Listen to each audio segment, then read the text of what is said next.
Hello friends, आज मैं आपके साथ इकोनॉमिक्स का एक और टॉपिक लेके आया हूँ और टॉपिक का नाम है मोनोपोलिस्टिक कंपटीशन। शुरू करने से पहले बता दूं कि मोनोपोलिस्टिक कंपटीशन के सारे टॉपिक्स के लिंक्स आपको इस वीडियो के डिस्क्रिप्शन में मिल जाएंगे। इस वीडियो में मैं आपके साथ डिस्कस करूंगा मोनोपोलिस्टिक कंपटीशन क्या होता है, मोनोपोलिस्टिक कंपटीशन के अंदर ऐसे कौन से एलिमेंट्स हैं जो मोनोपोली के हैं, ऐसे कौन से एलिमेंट्स हैं जो कॉम्पिटिशन से रिलेटेड हैं और इसके कैरेक्टरिस्टिक्स। ठीक है, तो चलिए शुरू करते हैं without wasting any time. Monopolistic competition refers to a market structure in which a large number of sellers sell differentiated products which are close substitutes of one another या for one another।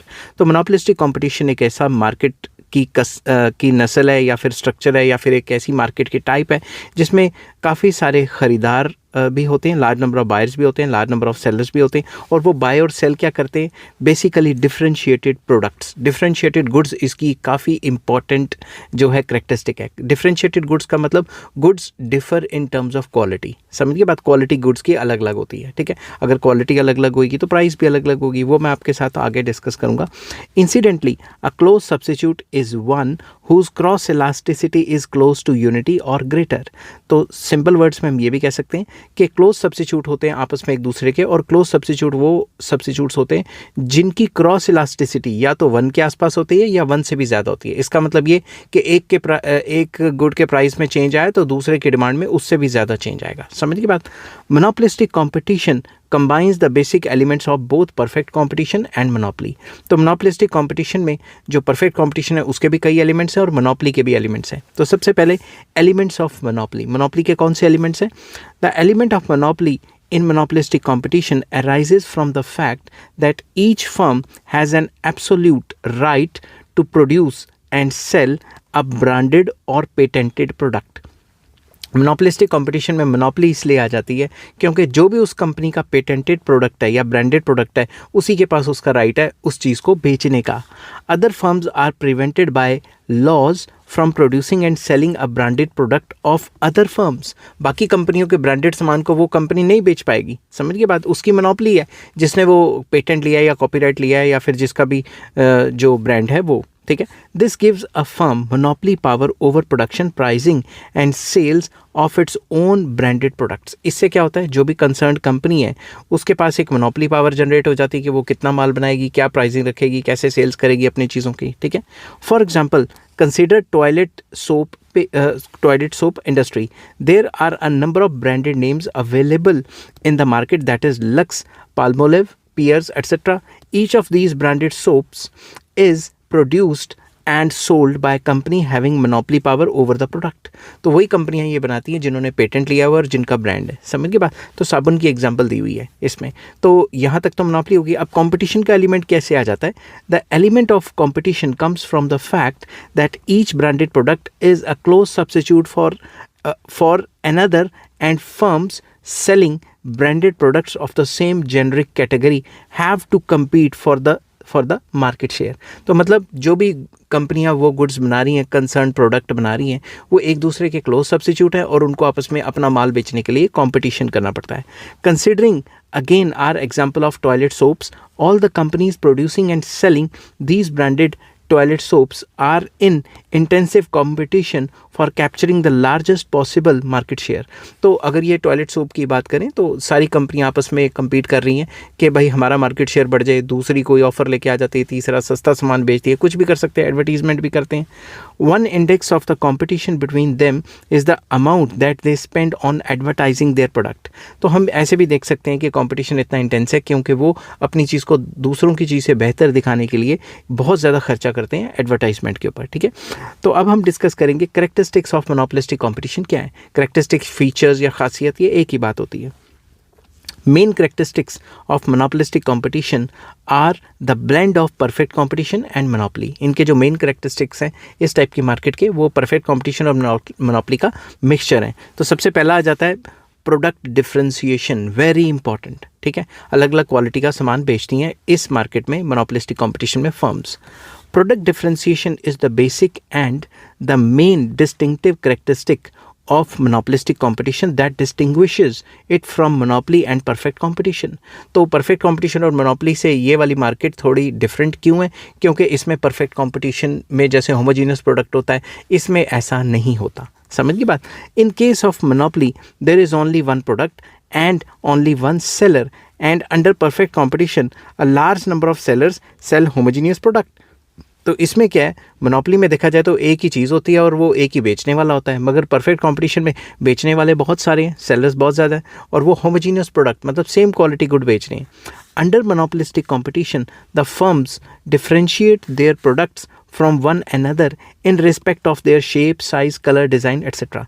तो होता क्या है, monopolistic competition में अपनी चीज़ को दूसरे से अलग बनाने के लिए, मुख्तलिफ बनाने के लिए शेप, साइज़, कलर, डिज़ाइन उसमें थोड़ा चेंज कर दिया जाता है, ठीक है। Product differentiation may be real और फैंसीफुल। सिंपल वर्ड्स में रियल भी हो सकती है, क्या पता उसकी क्वालिटी अच्छी हो, क्वालिटी ऊपर नीचे हो। फैंसीफुल मतलब सिर्फ दिखावे के लिए भी हो सकती है कि कलर कुलर चेंज कर दिया, बाकी चीज़ तो वही है, ठीक है।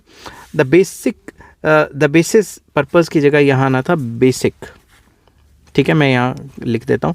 The basic purpose of product differentiation is to make the consumers believe that a product is different from others and thereby to create brand loyalty to the consumers. तो मेन मकसद जो बेसिक पर्पज़ है product differentiation का वो ये होता है कंज्यूमर्स को ये दिखाना कि भाई हमारी चीज़ दूसरों से अलग है, ताकि हमारे ब्रांड के भी जो ब्रांड के जो लॉयल्टी है लोगों की या कंज्यूमर्स की बन जाए और वो हमारे ब्रांड का सामान ही ख़रीदें। Product differentiation affects firms demand curve in a significant way. जो प्रोडक्ट डिफरेंशिएशन की वजह से फर्म की जो डिमांड कर्व है वो थोड़ी सी डिफरेंट हो जाती है बाकी मार्केट से, क्या होती है उसके ऊपर मैं अलग से क्वेश्चन लेके आऊँगा कि firms demand curve under monopolistic competition, उसके ऊपर मैंने अलग से वीडियो बनानी है, ठीक है। तो सेकंड फीचर आ जाता है इसका large number of sellers. Sellers बहुत ज़्यादा होते हैं। Under monopolistic competition the number of sellers are large. तो ये भी परफेक्ट कंपटीशन की तरह ही हो गया कि लार्ज नंबर ऑफ सेलर्स हैं। हाउ लार्ज, कितने लार्ज हैं? It is difficult to specify the number of firms. हम कोई भी ऐसा नंबर नहीं दे सकते कि इतने नंबर होंगे तो ही हम जो है लार्ज सेलर्स कहेंगे, इससे कम नंबर होंगे तो स्मॉल सेलर्स कहेंगे, ऐसा कुछ नहीं है, ठीक है। It may be anywhere between 10 to 20 plus depending upon the size of market. Size of market पे डिपेंड करता है, 10, 20, 30, 40 जितने भी हो सकते हैं, साइज़ ऑफ मार्केट पे डिपेंड करता है। Under perfect competition the number of sellers is so large that a firm becomes a price taker. मगर परफेक्ट कंपटीशन की बात करें तो फर्म्स का जो नंबर है वो इतना ज़्यादा होता है कि एक आधी फर्म पूरी मार्केट की जो प्राइस है उसको डिटर्मिन नहीं कर पाती। इसी वजह से फर्म प्राइस टेकर होती है, प्राइस मेकर नहीं होती मोनोपोली की तरह, ठीक है। In contrast under monopolistic competition the number of sellers are only so large that a firm retains its power to be a price maker. तो मोनोपोलिस्टिक कंपटीशन में उतने नंबर ऑफ फर्म्स हो जाती हैं कि वो अपनी जो प्राइस को डिटर्मिन करने की पावर है उसको नहीं खोएंगी। प्राइस को डिटर्मिन करने की पावर उन्हीं कंपनियों के पास रहती है, क्योंकि उनका माल की क्वालिटी भी तो अलग अलग है। The monopolistically competitive firms have the power to set the price of their product depending on the objective of the firm। तो जो monopolistic competitive markets होती हैं उनके पास पावर होती है कि वो अपनी चीज़ को जिस रेट पे बेचना चाहें बेचें, और डिपेंड करता है कि उनका ऑब्जेक्टिव क्या है। प्रॉफिट मैक्सिमाइजेशन है तो वो उस हिसाब से प्राइस सेट करेंगी। सेल्स मैक्सिमाइजेशन अगर उनका मेन मकसद है तो उसके हिसाब से उनको प्राइस सेट करना पड़ेगा, ठीक है। थर्ड आ जाता है free entry and exit, very important. As in case of perfect competition there is no barrier on the entry of new firms and exit of old ones from the industry. तो जैसा perfect competition में होता है कोई भी नई company आ सकती है मार्केट में और एग्जिट के ऊपर भी कोई बैरियर नहीं है, जब मर्जी जा सकती है। New firms are free to enter the monopolistically competitive industry and to quit at will. नई कंपनियां कभी भी आ सकती हैं, अपनी मर्जी से जा सकती हैं। Entry of new firms reduces the market share of the existing ones and exit लिखना था, एग्जिट ऑफ फर्म्स, ठीक है। Exit of firms does the opposite. तो मैं यहाँ पे एग्जिट लिख देता हूँ, रुको 2 मिनट। स्पीड में ऐसे जब मैं लिख रहा होता हूँ तो फिर कभी कभी हो जाता है। तो जब भी नई फर्म्स आती हैं मार्केट में तो एग्जिस्टिंग कंपनियों का मार्केट शेयर कम होता है, और जब भी एग्जिट होता है फर्म्स का तो इससे उल्टा होता है। मतलब जब भी फर्म्स मार्केट को छोड़ के जाएंगी तो एग्जिस्टिंग कंपनियाँ जो हैं उनका जो मार्केट शेयर है वो बढ़ जाएगा, ठीक है। These consequences of free entry and exit lead to intensive competition among the firms for both retaining and increasing their market share. तो इससे क्या होता है, एक कंपटीशन क्रिएट होता है जिससे कंपनियां अपने मार्केट शेयर को रिटेन भी कर सकती हैं, इंक्रीज़ भी कर सकती हैं। और अगर एग्जिस्टिंग कंपनियां हैं और काफ़ी कंपनियां आ गई तो उससे मार्केट शेयर कम भी हो सकता है। ठीक है, तो नंबर ऑफ़ फर्म्स जो है वो मार्केट शेयर पे काफ़ी डायरेक्टली असर डालती हैं। ठीक है, और freedom of entry and exit है। नेक्स्ट आ जाता है सेलिंग कॉस्ट, बहुत इंपॉर्टेंट।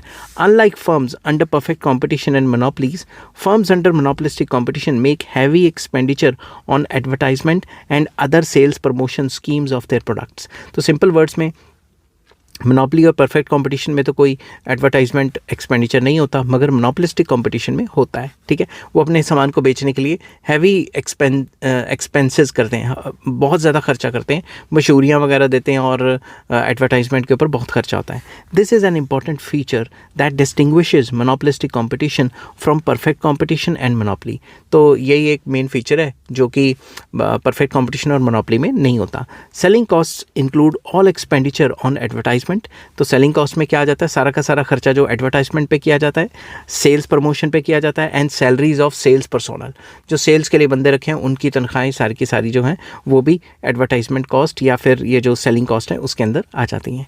नेक्स्ट आ जाता है downward sloping demand curve. Demand curve इस टाइप की मार्केट में डाउनवर्ड स्लोपिंग होती है मगर मोर इलास्टिक होती है। ठीक है, as in case of monopoly, a monopolistically competitive firms face a downward sloping demand curve। Monopoly में भी जो है वो डाउनवर्ड स्लोपिंग डिमांड कर्व होती थी, मोनोपोलिस्टिक कंपटीशन में भी, मगर मोनोपोली में लेस इलास्टिक होती थी। ठीक है, the reason is that a monopolistically competitive firm can, by exercising its monopoly power, increase its price and still retain some buyers with brand loyalty and can increase the demand for its product by decreasing the price because of a relatively higher cross elasticity of the competitive product।